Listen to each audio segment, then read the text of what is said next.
Okay, I'm back for part two of the spiritual DECAGON. Okay, let's see now. Now, let's see. Okay, so I'll go back a little.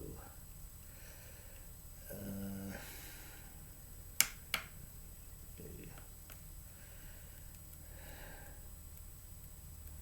All right. The outward and a board of networking checkers, a web, trampoline, an inverted umbrella, and at the outermost point of each is the spiritual decagon, a microcosm inhaling with spiritual sense perceptory enhances the crossroads between physical and spiritual perception. On this same diagrammic network of the noun primitives defining time space epistemologies, the planets traject their orbits around the sun. Mothers bring the term and raise their infants. Social orders come and go. Mountains crumble to the ocean. Faith is a building. I also just now realize that faith is often structured metaphorically as a building. If I say faith is solidified by hope and prayer, prayer and hope become the mortar and stone weaving faith into place. Since they are both vocal and thought processed phenomena, they are interior also, although more so abstractly, except perhaps a conjunctive sentence structure. If I were to say my faith is solidified by hope and prayer, and constantly I am advised in my troubles across my days by others and seek to aid others also. If we take this particular sentence as an example of how a person's interior faith being a noun more so belongs to that of the spiritual and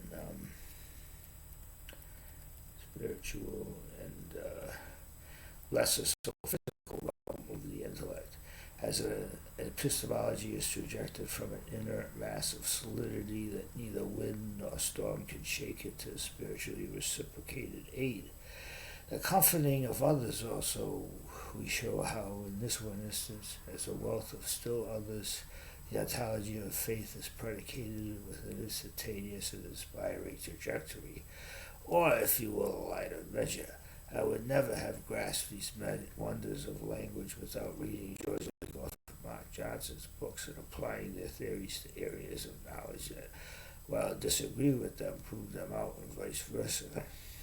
They and many other philosophers over the years, I made an extensive study of having been an invaluable resource to my own still evolving ideas. I hope I've evolved enough in my own area of study to call myself a sound philosopher. The eight-branched tree of spiritual knowledge. Since the first and last decagonal points concerning us with the prenatal and afterwards of life, the passing on into eternity, we begin herein with the first branch. During the development, infant first encounters the world around him or her. That's after the first decagon, and it begins the first branch of the eight branches after the first outside, which is an eternity.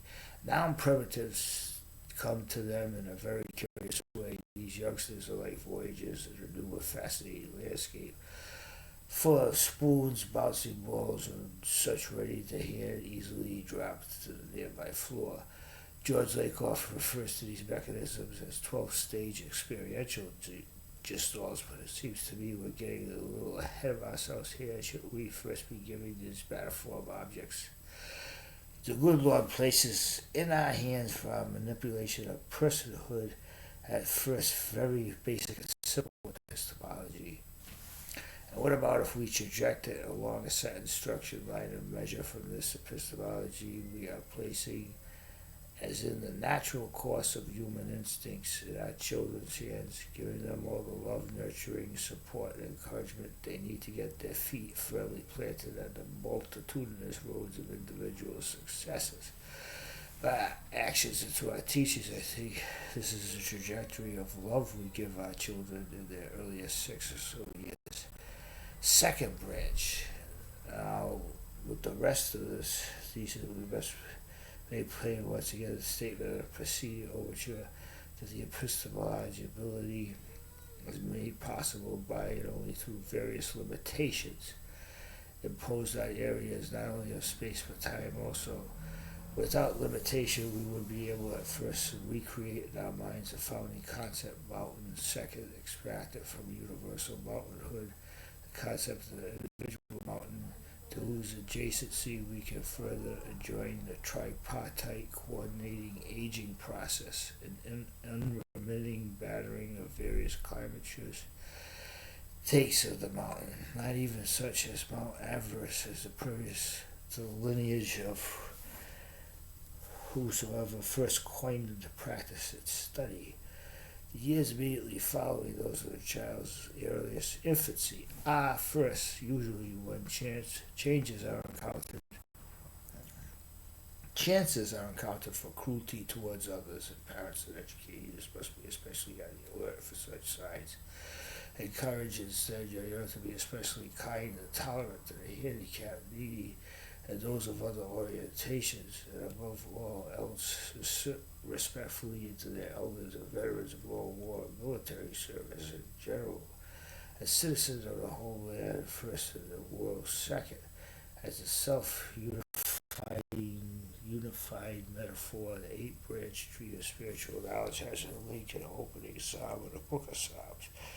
The tree from birth to death encompasses all of life. Birth in this wise is the eternal invitation to earthly life and the joys that await beyond. A possible argument against spatial orientation and epistemological metaphors as they stand, or he calls them ontological in Lakoff and Johnson's series. Some would argue against the idea that phrase such as my spirit's rose is metaphorical at all, or that using the word inflation in a sentence as a noun instead of as the noun money gives money an outside metaphorical ontology, substituting money's entire conceptual validity with that of a foreign one. Does the word inflation, when replacing money in a sentence such as inflation is causing us to dig down deep in our pockets, or inflation is hurting us at the supermarket, really serve money as an ontological device to study of being? In a line of isolated verse, metaphor stands on its own 2 feet, but without our having an overall conceptual understanding of the word inflation, as for the most part isolated from that of money, sentences such as these two would be lost on us. One thing is for certain, without the human ability to substitute the one for the other as an outside defining replication, we neither advance as far as we have into and beyond the Industrial Revolution.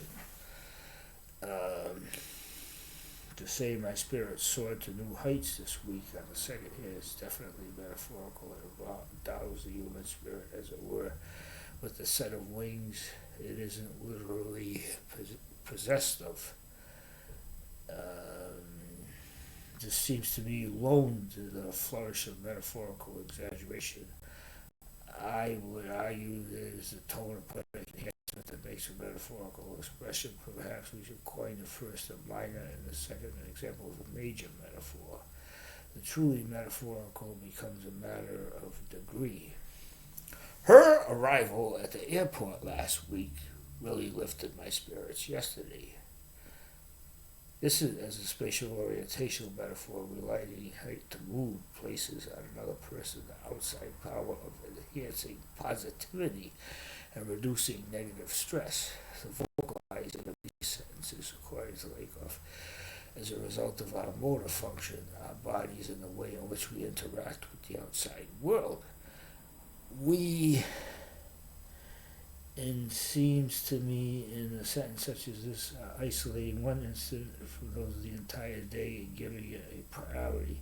This is natural to us because the context in which our thought process creates the sentence. But is this sentence an instance of a major or a minor metaphor? Perhaps also when we replace the word money with the word inflation as a noun in a sentence, it becomes, as it were, a second proper noun to the first proper name, money. In other words, as we might say, Mount Everest has taken its toll on many mountain climbers. We could also say inflation, money, has taken its toll on many climbers of the social ladder. This leads us into a third area of similar representation, that of a conjunctive simile. Just as Mount Everest has taken its on many mountain climbers, inflation has taken its toll on many climbers of the social ladder. Opening subject of this conjunctive sentence predicates with inflation, and all of which follows a metaphor which is epistemologized by has taken a toll of many climbers of the social ladder. Literal simile loans weight to noun primitive made metaphorical by its own predicate subject matter. First name, last name.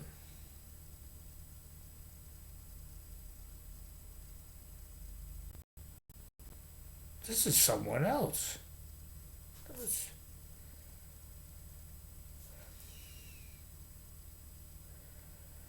No, this is not someone else. This is my writing. Susan O'Reilly. No, that's my writing, but someone said she made that comment. Mount Everest. O'Reilly. I know who that is.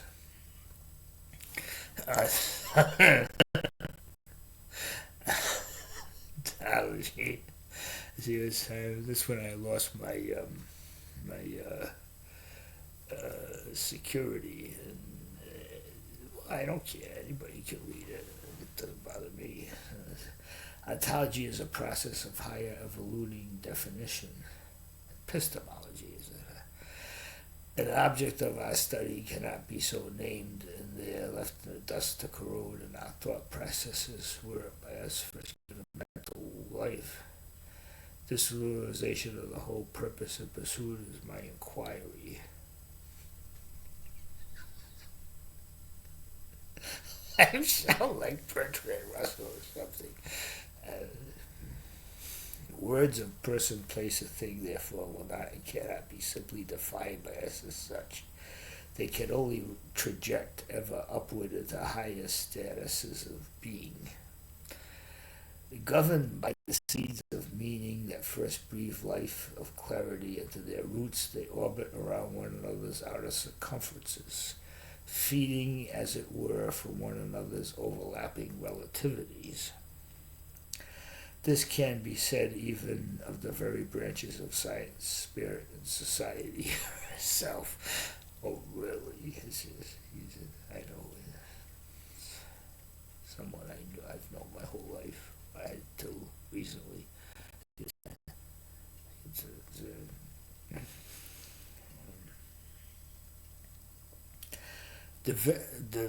I got 1 minute. 1 minute left. 2 minutes. Okay, I'll stop here.